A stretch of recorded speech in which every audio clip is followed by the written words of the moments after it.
L'invincible été de...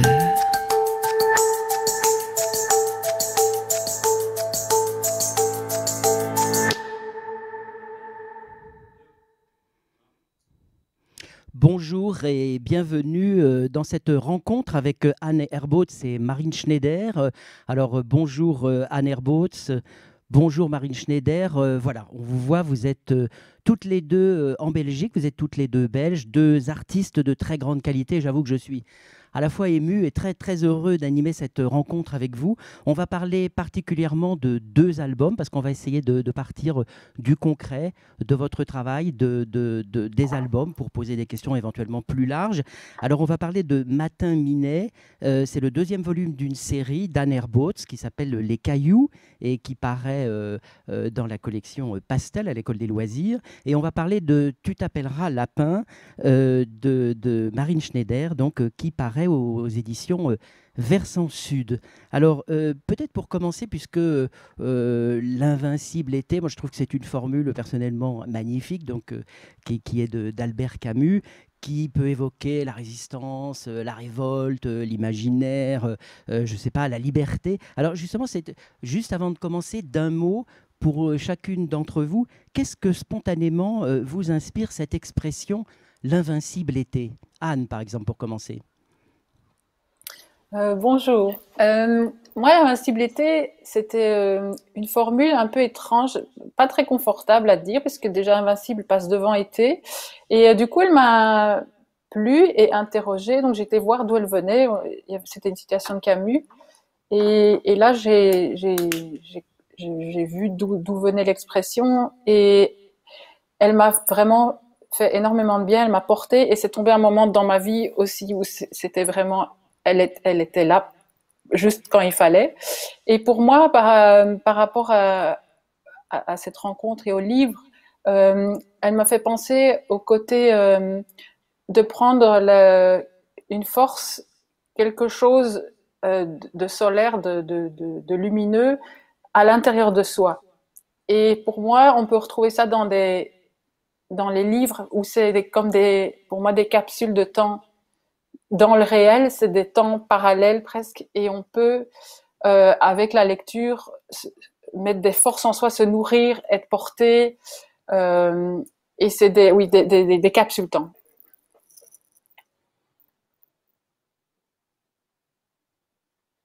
J'ai plus de son. Ça commence mal. C'est les joies de... Ah voilà, ça revient. Vous m'entendez? Oui, je voulais savoir pour vous aussi, alors qu'est-ce que vous inspirez cette formule « l'invincible été » Pour moi, c'est vraiment c'est la résilience en fait, la capacité à trouver du beau dans les choses qui sont pas forcément belles ou du beau dans la tristesse, par exemple. Et en fait, ça représente assez bien mon travail. C'est une citation que je porte avec moi depuis longtemps en fait. Je pense que ça définit bien mon travail et peut-être en particulier Lapin. Donc trouver les petites choses, ça doit pas être, c'est vraiment des petites choses à chaque fois qui qui aident en fait, qui aident à avancer, qui apportent du beau dans les situations plus compliquées ou tristes et qu'on prend avec soi et qu'on garde en soi. Voilà.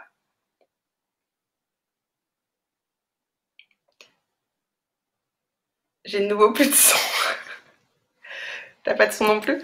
Est-ce que, Non. voilà, on va parler donc je dis d'un mot, vraiment d'une phrase pour ceux qui nous regardent et qui pour la plupart, bien sûr, n'ont pas encore lu vos albums. Matin Minet et son ami Adek, en fait, entendent un matin un tonnerre très très fort d'un grand éboulis. Des milliers de cailloux ont envahi une combe, tout près, ils habitent dans la forêt, mais la combe est pas loin. Des milliers de cailloux ont envahi cette combe et ils vont aller voir. Alors, pour l'instant, on n'en dit pas plus. Et puis, Tu t'appelleras Lapin de Marine Schneider. Alors, en fait, c'est Belette. C'est une petite fille. On va parler d'elle. Et au beau milieu de son village, arrive soudain, sans qu'on sache d'où il est venu, un immense lapin, mais qui couvre, immense, qui couvre tout le paysage, tout est allongé. Alors voilà, on le voit là, allongé dans ce village. Il recouvre complètement le village. Il ne bouge pas. Personne ne sait comment il est arrivé là. Voilà, ça c'est le point de départ de vos 2 albums. Alors j'aimerais, si vous voulez bien, toutes les deux, qu'on commence par parler de vos personnages. Et peut-être on va commencer par Matin Minet, Anne. Alors c'est donc le héros d'une série, on l'a dit. Là c'est le 2e volume, il y en aura au moins un 3e et sans doute d'autres. C'est un chat en fait, et qui se lève des potrons Minet. Et son ami s'appelle Adek et c'est vous dites, un joli petit charançon. Alors j'aimerais bien qu'on s'arrête là-dessus parce que tout de suite, et ça vous caractérise, il y a un travail, il y a un jeu sur les mots, il y a une espèce de gourmandise des mots, il y a quelque chose d'un jeu avec les mots mystérieux. Voilà, Matin Minet.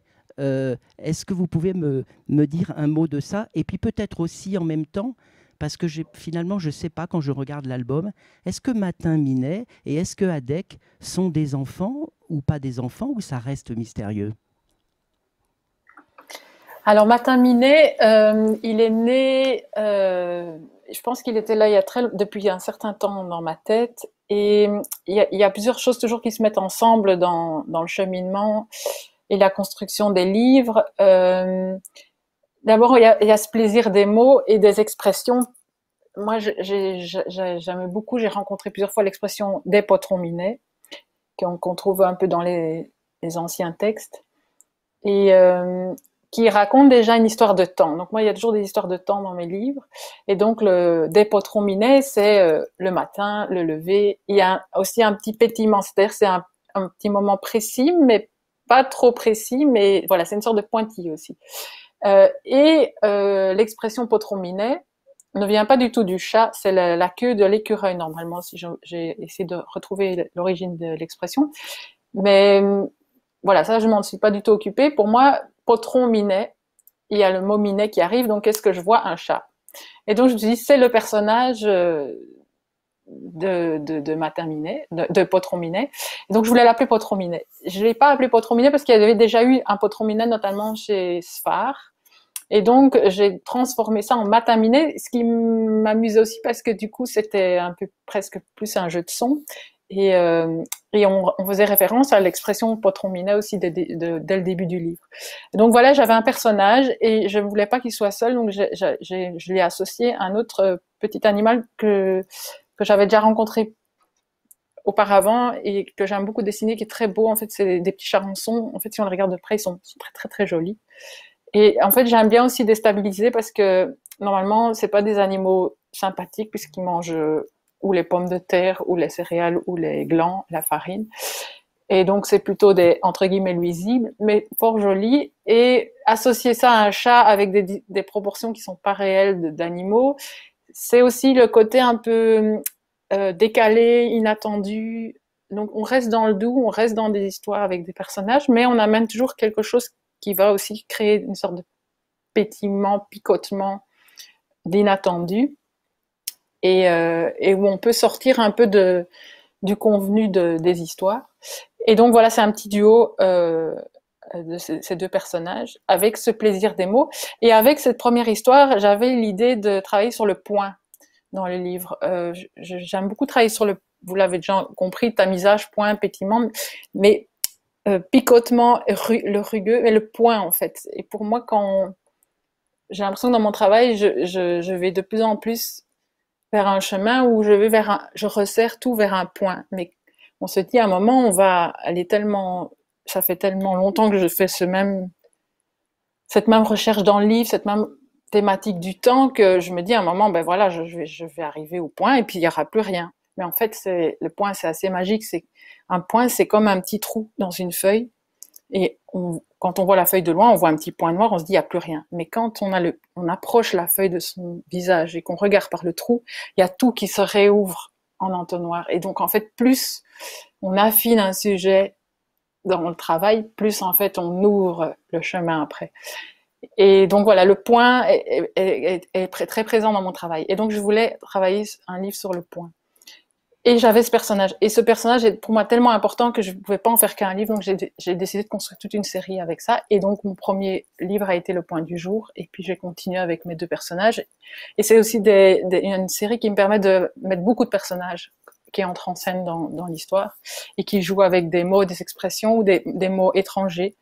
Dans l'histoire, il y a Hadek qui est un mot qui vient d'une autre langue, il y a Dobje qui vient d'une autre langue, et donc il y a tous des petits personnages comme ça qui ont un peu une saveur aussi. Le goût de la langue crée aussi la texture du personnage et dans l'histoire. Alors, est-ce que ce sont des enfants? Ça, je sais pas. Je pense qu'il y a une sorte d'âme, j'aime pas le mot innocente ou pure, mais quelque chose où ils vont, comme vous dites, de curiosité, ils vont aller voir, et un peu aussi ce côté, voilà, ils voient des cailloux, et c'est tellement beau qu'ils commencent à glaner, c'est un peu le geste naturel de commencer à ramasser. Et puis ils se rendent compte qu'ils peuvent pas tout prendre. Mais là, il faut pas que je raconte toute l'histoire, sinon je vais parler voilà. Surtout qu'on va évidemment y revenir. Je voulais présenter aussi le personnage de Marine Schneider, Belette. Alors d'abord une question sur ce prénom, Belette, parce que c'est le prénom d'un animal. C'est rare que des petites filles s'appellent Belette. En même temps, il y a une très belle, là aussi, sonorité.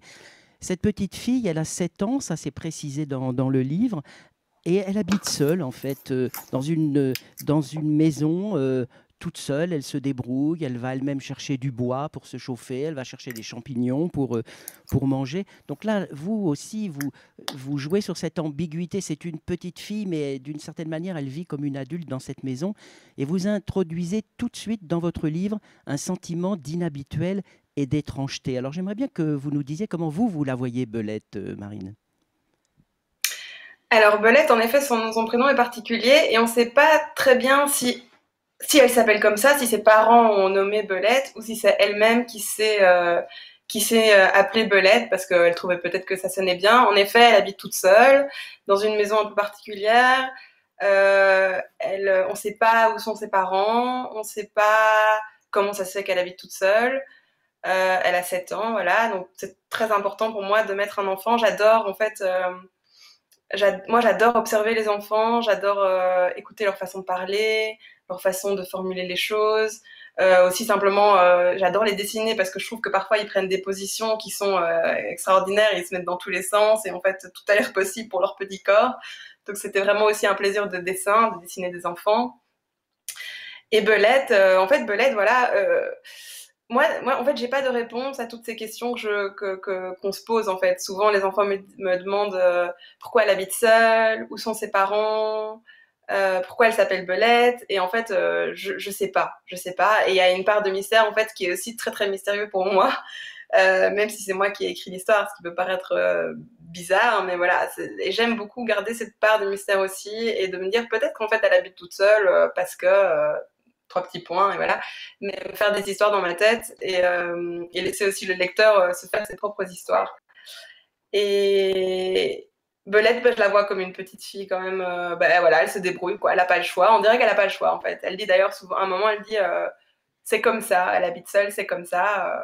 On peut pas avoir peur quand on habite seule, c'est comme ça. Et c'est un peu comme ça que je la vois, quoi.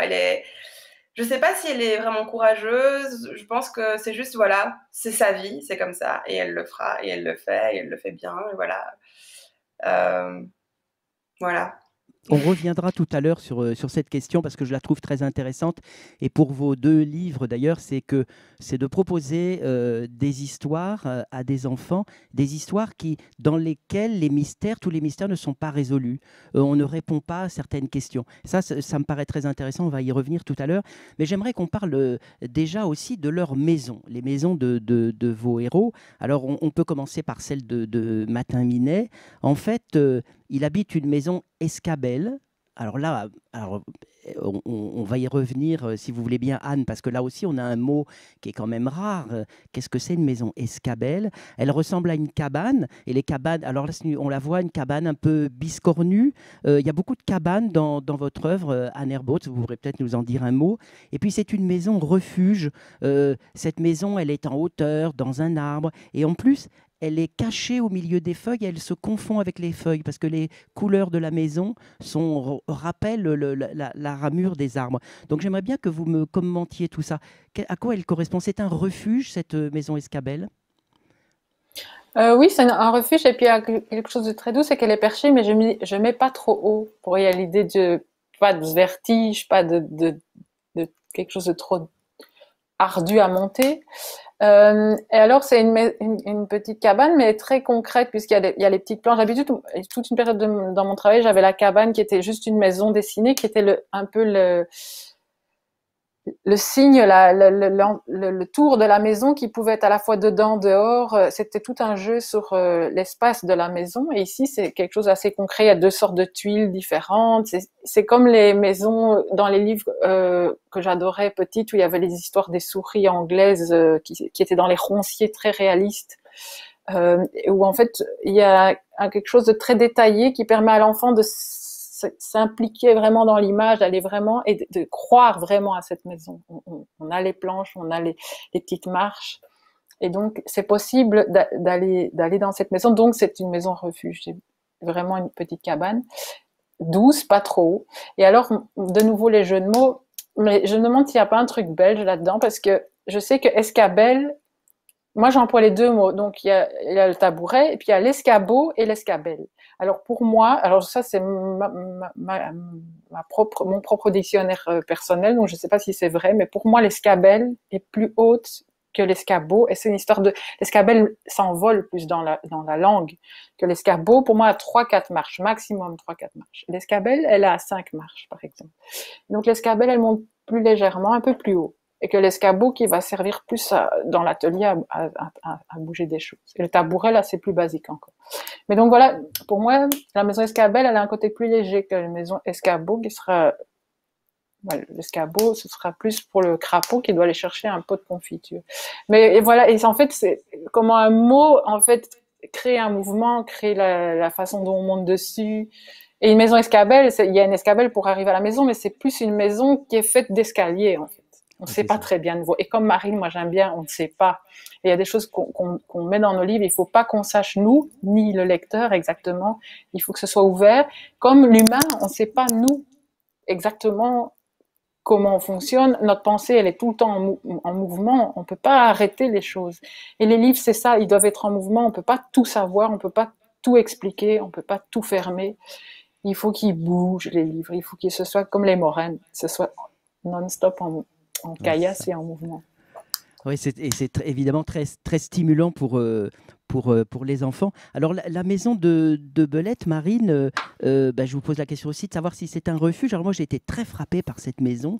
D'abord, elle apparaît à l'image en réserve blanche en l'occurrence, sur un fond très sombre. C'est un fond d'ailleurs qui renvoie à la forêt qu'on voit à la toute première image, on va en parler tout à l'heure, et qui est très sombre, qui est mystérieuse, presque inquiétante. Il y a un côté nocturne, il y a un côté tourmenté dans le paysage dans lequel elle s'insère. Et cette maison, là, vraiment, c'est un refuge, et c'est une espèce de, comme ça, d'un seul coup, un endroit de lumière au milieu du nocturne. C'est exactement ça que je voulais montrer, que pour moi, en tout cas, la maison, c'est vraiment un espace très, très important. Ma maison, c'est vraiment une réflexion que j'ai depuis longtemps. Où est-ce qu'on... J'aime beaucoup en anglais la différence entre house et home. Peut-être qu'on peut dire maison et foyer, peut-être. En tout cas, où est-ce qu'on se sent chez soi? Qu'est-ce qui fait qu'on se sent chez soi? Et pour Belette, là, elle habite en effet, si on regarde sur la carte aussi, au milieu, un peu en retrait, peut-être dans la forêt, je pense, au pied des montagnes. Et j'avais l'envie de montrer une maison avec peut-être une présence adulte quand même. On voit, par exemple, il y a une machine à café italienne là. Donc, comme si ça témoignait d'une présence peut-être de ses parents, ou en tout cas des adultes qui ont habité là, mais d'en faire une maison d'enfants avec, par exemple, ce seau là qui est au milieu de la pièce et qu'elle laisse là. De montrer à la fois le double. Peut-être que ça donne un indice qu'elle n'habitait pas là toute seule. Peut-être qu'avant il y avait d'autres personnes. Je sais pas. Encore une fois, je sais pas. Mais par contre, en effet, oui, c'est vraiment un refuge pour elle et pour moi, la maison, c'est vraiment mon refuge aussi. Voilà. Si je puis me permettre, sur Oui, bien l'image de sûr, Marine, Anne. il y a quelque chose d'intéressant aussi. Tu joues là sur le fait qu'on disait c'est une réserve blanche dans cette peinture un peu brute, sauvage, comme ça, de la forêt extérieure et assez sombre. Et en fait, c'est vraiment aussi, tu utilises le papier blanc du livre, il n'y a pas de couleur dans la maison, et c'est en fait le livre refuge. En fait, le livre sert aussi de refuge, puisque c'est le papier où on se réfugie. C'est un peu inconscient, mais pour moi, ça joue bien là-dessus aussi. C'est que tu es dans le papier du livre, c'est le livre tu vas, Belette, elle se réfugie dans le livre.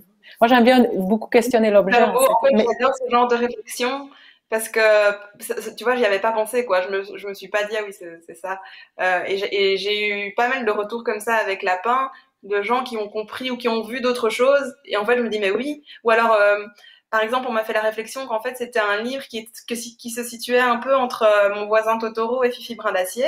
Et je me suis dit, mais en fait, oui, exactement, c'est vraiment ça. Et comme si moi, j'ai dû faire ce livre, il était en moi et j'ai dû l'écrire, j'ai dû le dessiner. Et une fois qu'il était fait, je me suis vraiment sentie soulagée, quoi. C'était vraiment un livre que je porte avec moi depuis longtemps. Une fois qu'il était fait, voilà, il est fait, il existe. Et moi, il y a de la place maintenant pour d'autres histoires. Et en fait, je sais pas très bien de quoi il parle vraiment, et c'est un peu en discutant avec les lecteurs que je me dis mais oui en fait, c'est peut-être ça, peut-être que c'est ça, ou enfin je sais pas, il y a beaucoup de mystères autour de ce livre même pour moi. Ouais, en fait, c'est toute la richesse de vos deux livres, hein. Le ouais. fait que ça suscite plein de questions, qu'on les épuise pas, qu'il y ait plusieurs lectures possibles. Et c'est très intéressant, je trouve, par rapport aux enfants, parce que ça leur montre justement que les choses sont complexes, qu'on n'a pas la réponse à tout, etc. Heureusement. Mais je pense qu'on ne maîtrise pas tout ce qu'on dit, et que tu dis là, j'avais pas pensé, mais en fait, c'est un peu inconscient. Et puis, je pense aussi que quand on est dans l'illustration et le texte, en plus là, sur ces deux exemples, on est vraiment auteur et illustratrice en même temps, on travaille les deux. Euh, le geste de peindre, de mettre en réserve ou de choisir de mettre en réserve ou peindre, même si tu l'as pas intellectualisé, pourquoi j'ai fait ça, il y a quand même c'est comme choisir des mots pour écrire une phrase. Pourquoi je mets de la peinture? Pourquoi j'en mets pas là? Pourquoi? C'est comme parler. Voilà, on est en train de parler maintenant. Je suis pas à chaque mot en train de me dire quel mot je vais prendre dans ma tête. C'est un peu instinctif avec ce que j'ai besoin. Je prends dans ma réserve. Quand on peint ou on dessine un livre, on doit dire quelque chose et on va utiliser son vocabulaire pictural qui est exactement comme un vocabulaire de mots un peu. Je dis exactement et puis un peu c'est contradictoire, mais c'est comme ça. Mais en fait, on ne maîtrise pas tout et c'est là que le livre se fait aussi. Donc souvent c'est après coup qu'on analyse ces choses-là. Mais je pense qu'on arrive à des choses comme ça quand on est très juste avec ce qu'on veut dire. En fait, il faut être entièrement avec le livre et alors en fait le verbe, la phrase et le graphisme va servir en fait le livre. Ouais, c'est ça. Alors, vos deux personnages, ou pas deux d'ailleurs, parce que dans Matin Minet, il y en a plusieurs, etc. Mais en tous les cas, ils vont être confrontés à un phénomène étrange, donc on l'a compris, inattendu, l'éboulis pour Matin Minet et cet immense lapin soudain arrivé dans le village. Alors, commençons par Matin Minet. Donc, un matin, je l'ai dit, un coup de tonnerre, un éboulis de pierre dans une combe près de la forêt où les deux héros habitent, des milliers de cailloux et les enfants les héros, là, en l'occurrence, puisqu'on ne sait pas trop si c'est des enfants, les héros vont réagir très positivement. C'est-à-dire qu'ils vont accueillir positivement ce phénomène qui vient de se passer. Ils vont ramasser les cailloux, vous le disiez, à Anne Herbaut, comme le font naturellement les enfants qui, sur une plage, dans la forêt, tout ça, ramassent les cailloux, veulent les emporter avec eux, les mettre dans leur poche, comme des trésors. Et puis, ils vont même installer de belles pierres plates pour s'asseoir. On le voit sur l'image, là, en bas à gauche. Et puis, ils vont les empiler, on les voit aussi pour construire des cairns. Encore un mot qui n'est pas forcément évident. Et j'aimerais vous interroger, Anne, sur la métaphore, en fait, et c'est pas la première fois que vous l'employez, entre cailloux. Le caillou, c'est le mot. Et on peut assembler les cailloux, les empiler en faisant des cairns, comme on assemble les mots pour faire de la poésie. Matin Minet, d'ailleurs, c'en est un premier exemple. Il y a l'empilement, donc c'est les assemblages, il y a le bruit des cailloux entre eux, les mots font du son en fait, il y a des musiques clac clac, on peut faire résonner des sons, faire des dissonances de sons, puisqu'avec les cailloux ça va être... Moi, je trouve que quand le texte devient trop mielleux ou doux ou trop bien, il faut faire des dissonances. Et donc, j'empoigne du caillou. Ce que j'aime aussi beaucoup avec le caillou, c'est exactement la même chose qu'un mot, c'est qu'on prend un caillou dans un éboulis, tous les cailloux, ils ont l'air de se ressembler. Mais en fait, il n'y a aucun caillou qui est exactement le même. Donc, à partir du moment où on choisit un caillou et qu'on le regarde, il devient un caillou. C'est-à-dire, c'est plus les cailloux, mais il devient un caillou, donc il devient le mot caillou. On le choisit et il devient particulier. Comme un mot qu'on choisit qui devient particulier, qui prend sens dans la phrase. Et un caillou aussi, on le voit, et puis on commence à le tourner. Et en fait, à chaque facette du caillou, il devient un autre.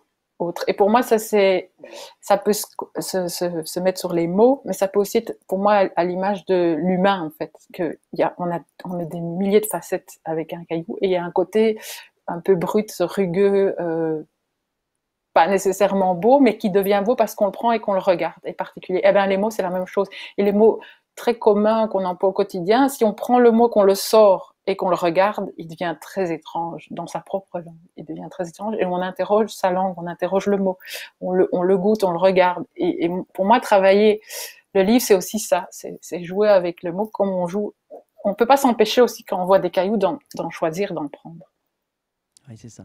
Et alors, de votre côté, Marine, Belette et les enfants du village, d'ailleurs, vont réagir très positivement à l'événement, c'est-à-dire, voilà, le lapin attise leur curiosité, ils vont même en faire un terrain de jeu, un objet de créativité, et il y a une grande différence avec la réaction des adultes qu'on voit, que vous mettez en scène dans le livre, parce que les adultes, en fait, ils ont peur, ils sont très réticents et en fait, leur première décision, c'est comment on fait pour se débarrasser de ce bizarre lapin au milieu du village. Il y avait quelque chose comme ça que vous vouliez faire passer par rapport à l'enfance sur justement comment dire, cette façon naturelle finalement d'accueillir quelque chose de nouveau, quelque chose d'étrange, quelque chose d'étranger même. Oui, en fait, Belette, elle découvre ce lapin en premier et tout d'un coup, elle a comme une mission d'aller voir un peu qui il est, mais aussi de prévenir tous les autres. On pense que c'est tous les autres enfants du village et ils ont en effet tous la même réaction de se dire waouh, mais c'est magnifique, on n'a jamais rien vu d'aussi sauvage.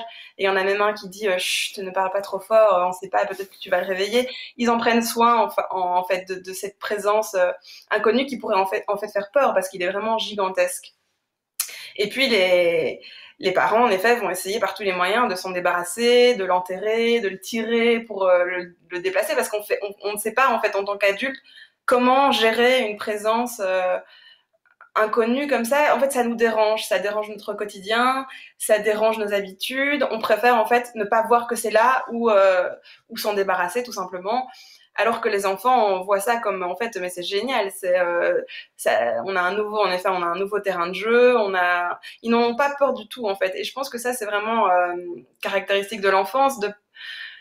Par exemple, j'ai illustré un livre sur la mort. Et en fait, c'est un livre qui fait très très peur aux adultes en fait. Et les enfants, quand on leur lit, ils sont vraiment fascinés. Et il n'y a pas ce rapport de peur comme ça.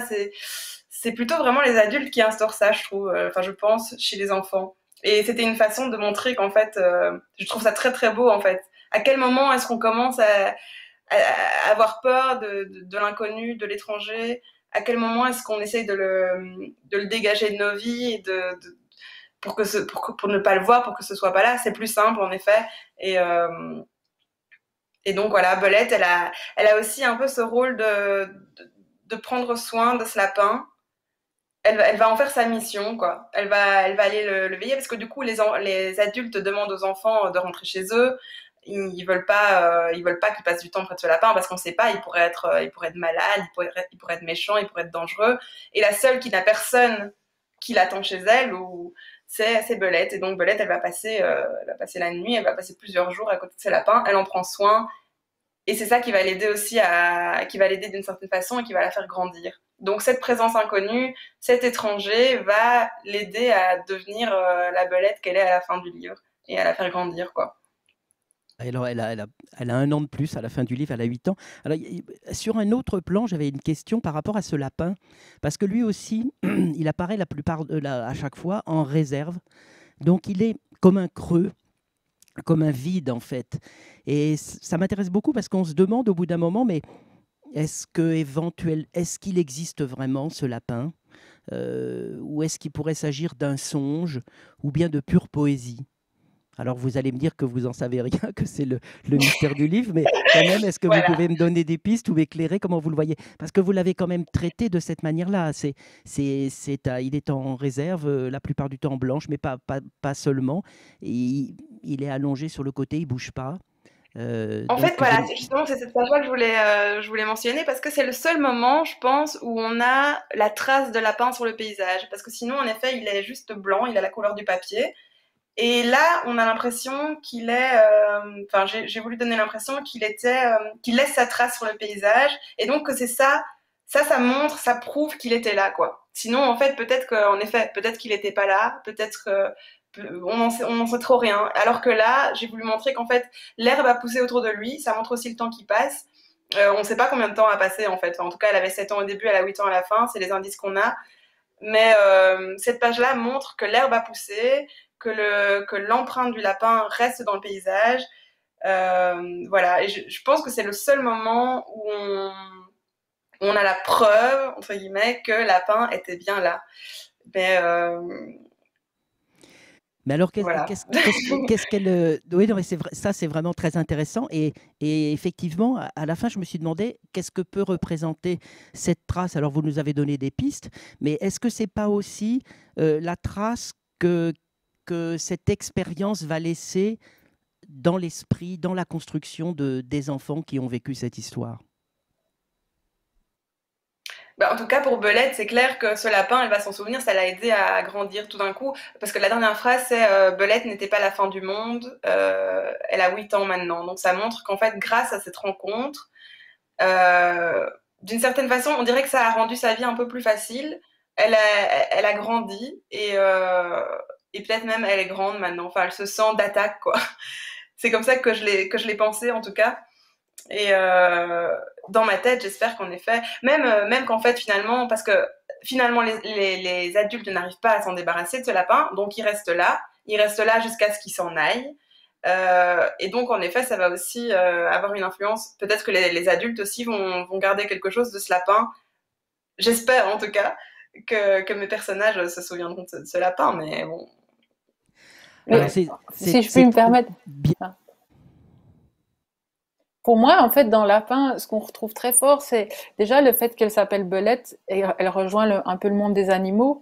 Et en fait, pour moi, c'est un peu l'expérience de l'enfance face à la mort, mais d'un animal où les parents disent c'est sale, touche pas. Et en fait, c'est la fascination et les premiers contacts avec la mort.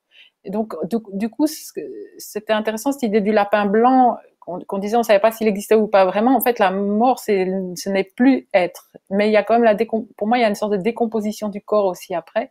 Donc, en fait, les enfants, ils ont une fascination aussi pour cette mort. Il a l'air vivant, mais il respire plus. Donc, il faut pas le réveiller. Et après, il y a la décomposition. Donc, c'est aussi la fascination comme dans les flaques, on voit la vie et la mort dans la même flaque d'eau.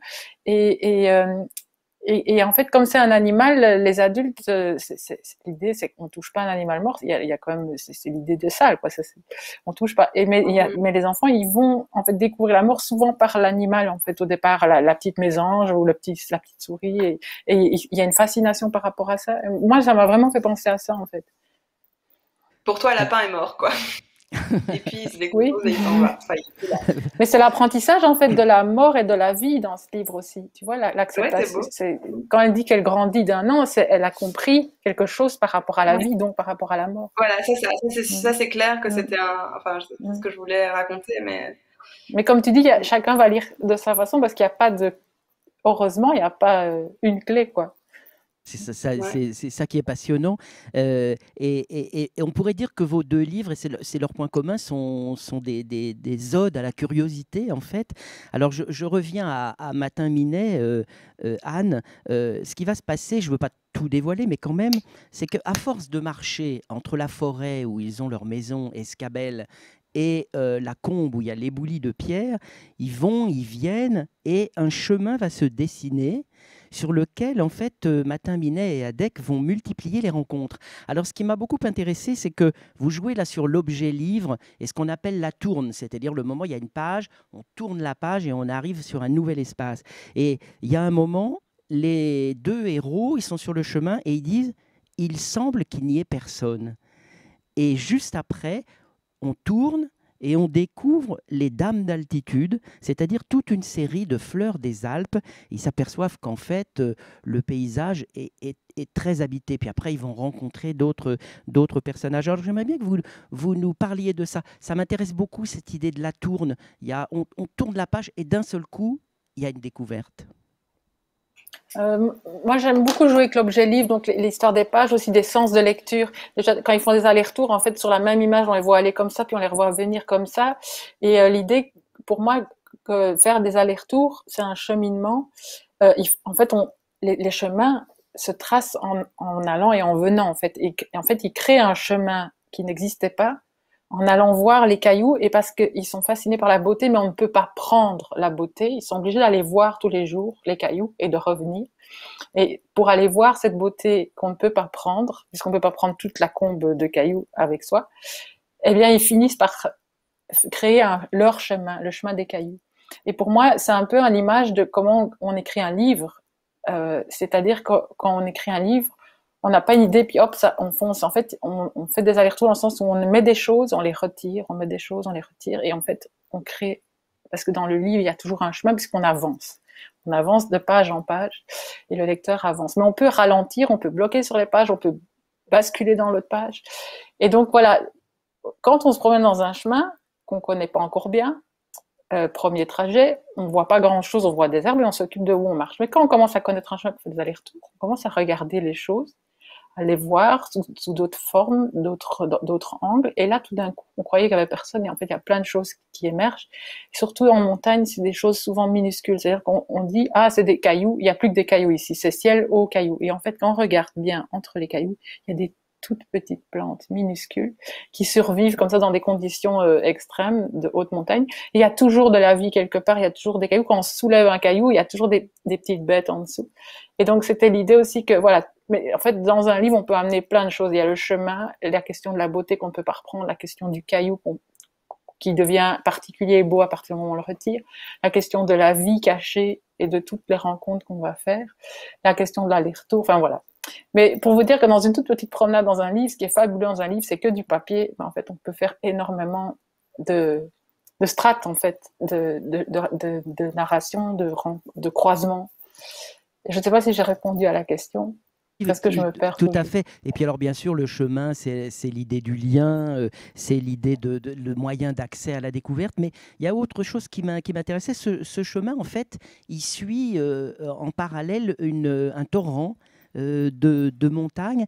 Et je voulais savoir quel sens vous donniez à ce torrent, parce que c'est un peu le fil de l'histoire. Il est présent pratiquement à chaque image et il relie. C'est quoi ce torrent pour vous ? Le torrent, c'est presque le contresens, en fait, c'est ce qui descend de la montagne et qui court, et c'est en fait, le chemin, souvent, quand on part comme ça à travers tout, on essaie de trouver un lien visuel, où on va dire entre les arbres, mais souvent, on va suivre un cours d'eau, par exemple, ou c'est un fil, en fait, qu'on peut suivre.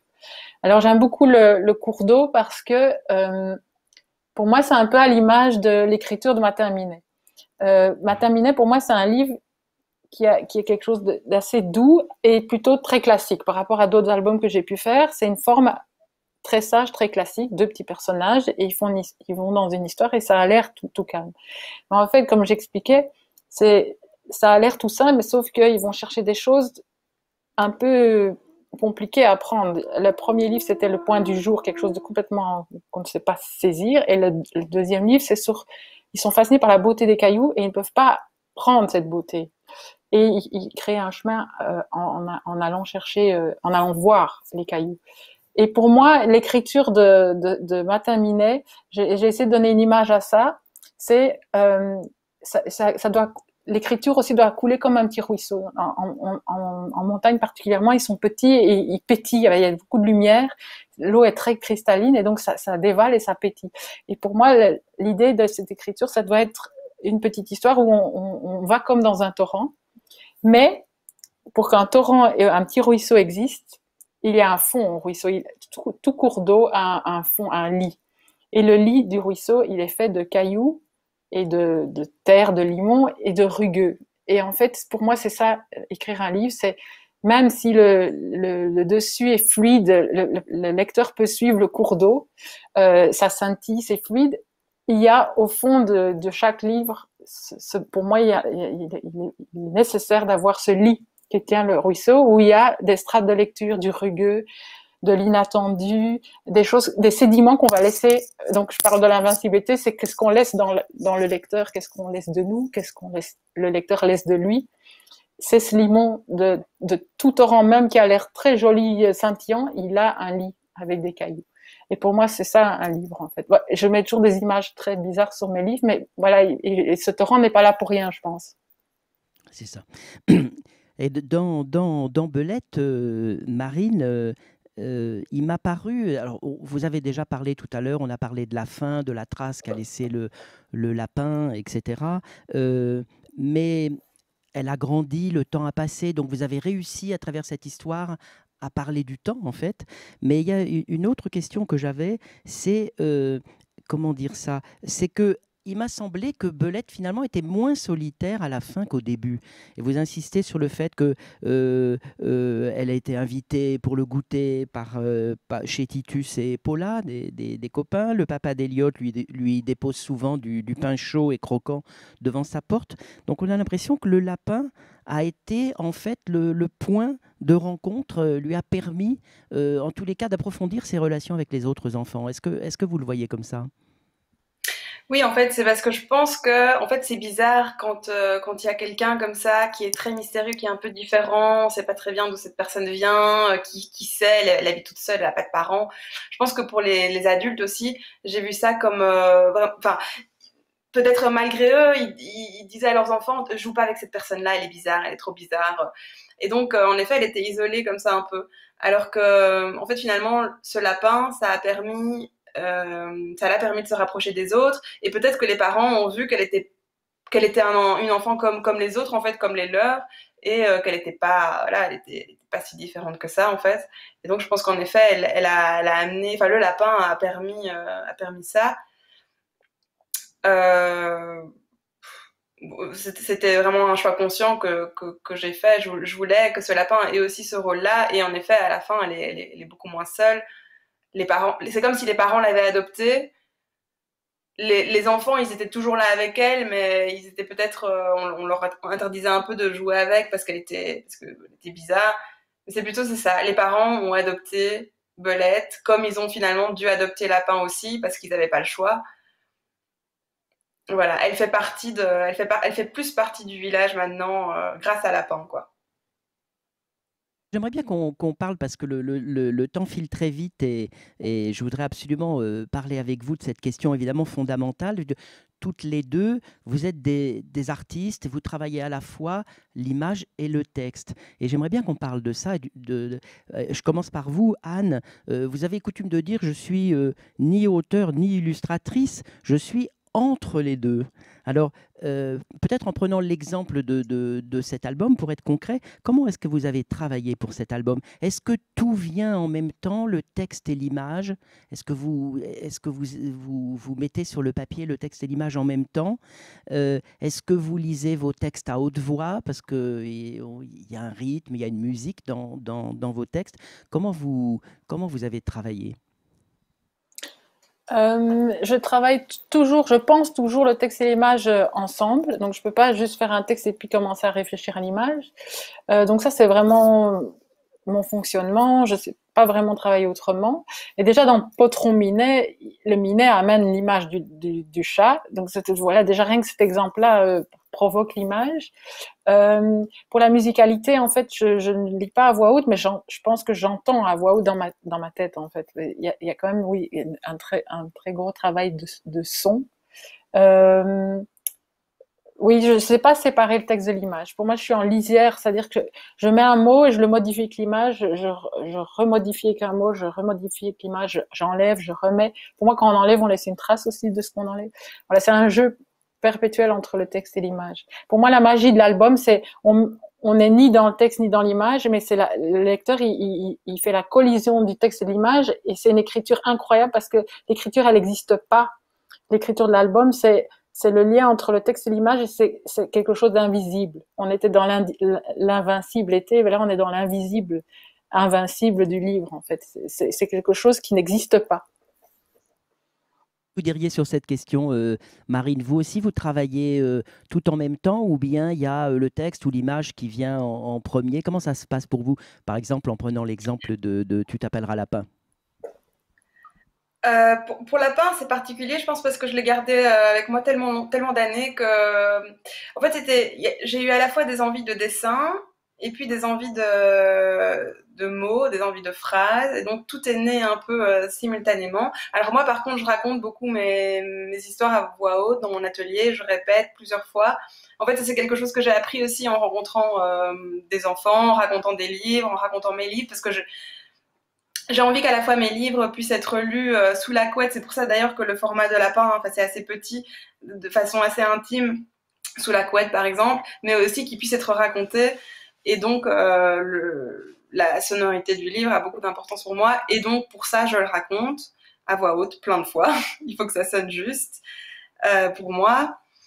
Et parfois, j'ai des envies de dessin qui influencent le texte, et parfois, j'ai des envies de texte qui influencent les dessins. Parfois, enfin voilà, je raconte des choses avec les deux, en fait, et c'est un grand plaisir aussi. Et c'est quelque chose que je découvre parce que j'ai pas écrit énormément d'albums, en fait. Je pense que j'en ai écrit, enfin, pour les grands, disons, j'en ai écrit 2 seulement. Donc, c'est quelque chose que je découvre, et je prends un énorme plaisir à écrire autant qu'à dessiner. Alors qu'avant, c'était vraiment... Le texte venait, le texte venait s'ajouter au dessin, et maintenant ça a autant d'importance pour moi, j'ai autant de plaisir à écrire qu'à dessiner, et voilà, ça naît plutôt simultanément aussi. Vous travaillez par couche, vous expliquez que vous travaillez par couche. Qu'est-ce que vous voulez dire? On pourrait prendre l'exemple d'une des toutes premières planches où on voit justement la forêt où habite Belette, voilà, et c'est près du village. Là, on voit bien le travail, on voit que vous avez superposé beaucoup de couches. Comment vous avez travaillé, par exemple, sur cette image? En fait, quand j'ai commencé à dessiner, quand j'ai commencé, même pendant mes études, j'avais tendance à dessiner, et puis si j'étais pas contente, à reprendre une nouvelle feuille et à recommencer tout. Et parfois, je recommençais 5-6 fois, et j'ai vraiment remarqué que je perdais une espèce d'énergie dans le dessin. Et donc, j'ai commencé en fait, je recommence très très rarement un dessin. C'est de plus en plus rare. Et donc, je recouvre, en fait. Donc, par exemple, dans cette forêt, j'ai d'abord peut-être fait à l'aquarelle ou à l'acrylique très dilué. Et puis, je suis venue ajouter du pastel à certains endroits, de la gouache à d'autres, de l'aquarelle moins diluée à d'autres, du marqueur même. Et donc, je recouvre. Et j'aime beaucoup, en fait, qu'on puisse voir la profondeur, surtout dans les originaux. On voit parfois la peinture craquelle même, parce qu'en fait, il y a tellement de couches que voilà, on voit la matière du médium que j'utilise, et je trouve que c'est assez, je sais pas, c'est comme, en fait, ça me permet aussi vraiment de plonger dans mon image, et tant que j'ai vraiment envie qu'on ressente cette forêt. Et donc, je vais rajouter des couches jusqu'à ce que... C'est comme si j'y étais, en fait, ouais. Une dernière question, malheureusement, parce que là, on arrive au bout du temps, mais qui m'intéresse beaucoup à toutes les deux. On a vu à quel point vos albums étaient riches et étaient susceptibles de lectures multiples. Donc, je voulais savoir si vous pensiez, quand vous travaillez sur des albums, surtout pour les petits-enfants, on sait qu'ils peuvent bien sûr lire en solitaire, mais la plupart du temps, ils lisent avec un adulte. Est-ce que vous pensez justement, dès le départ, à ce public, à ces différents publics, et peut-être à différents niveaux de lecture possibles? Anne? Et pour moi, je pense que j'en ai déjà peut-être parlé un tout petit peu au début, c'est l'idée des strates. Et quand je vous parlais du ruisseau qui avait un fond, pour moi, un livre qui a des strates permet en fait déjà des relectures, et permet aussi des niveaux de lecture à partager. C'est vrai que les albums jeunesse sont lus seuls, mais très souvent accompagnés. Et pour moi, le plaisir, c'est que un adulte trouve autant de plaisir qu'un enfant à d'autres niveaux parfois. Parfois, ils sont exactement ensemble, mais parfois, il y a d'autres lectures qui se glissent. Je fais pas tellement attention. Quand je commence un livre, je me dis pas, voilà, ça va être pour les 3 ans. Parce que pour moi, c'est un côté restrictif où il faut faire attention, de limiter le vocabulaire, etc. Donc non. Pour moi, un livre, quand il est juste, il est pensé en entier. En fait, le texte fait corps avec l'image. Et donc, après, quand on a fini le livre, on voit bien vers quelle tranche d'âge on peut un peu l'orienter. Et c'est plus le travail des éditeurs. Pour moi, un livre, on parlait d'ouverture tout à l'heure de lecture. Pour moi, un livre, il doit être, même un livre pour tout petit, peut être très très beau pour des adultes, pour des grands. Bien sûr, il y a des livres qui vont être plus orientés enfants, mais par exemple, moi, j'ai un lectorat d'adultes aussi pour l'album jeunesse, parce que il n'y a pas de place vraiment pour des albums illustrés dans le public adulte. Et on raconte des choses, voilà, on parlait de lapin. Pour moi, ça parle de la mort. Et les enfants peuvent lire des choses sur la mort, mais les adultes sont tout à fait touchés par ça aussi. Voilà, moi, je suis pas pour cette classification restriction. Et pour moi, il est plus important d'être le plus juste possible dans ce que je veux dire par rapport au livre et d'être cohérente que de penser à une tranche d'âge. Et vous, Marine? Alors moi, ce que j'aime surtout, c'est peut-être niveau de lecture, oui, mais en tout cas, ce que j'aime par-dessus tout, c'est quand on comprend ou on voit des choses à la première lecture, on le relit et en fait, on voit d'autres choses. C'est pour ça peut-être que j'aime bien mettre des petits détails comme ça qui sont insignifiants en fait, mais en fait, si on le relit, peut-être que ça va apporter quelque chose en plus à la lecture. Ça, c'est un grand plaisir et donc ça, c'est fait de façon consciente. Je me dis pas non plus, je vais faire un livre pour les 3 ans. Quoique, en fait, parce que donc j'ai fait Lapin, mais j'ai aussi fait notamment Blaireau, que je vois derrière vous, pour les plus petits, des tout cartons. Et là, c'est une façon différente de travailler. C'est un peu comme on en parlait avec Anne avant l'entretien, c'est un peu comme des respirations, enfin c'est différent en fait, c'est une façon différente de travailler. Et donc pour cela, peut-être qu'en effet, je fais plus attention à mon public, mais je choisis pas spécialement des mots plus faciles, etc. Pas du tout.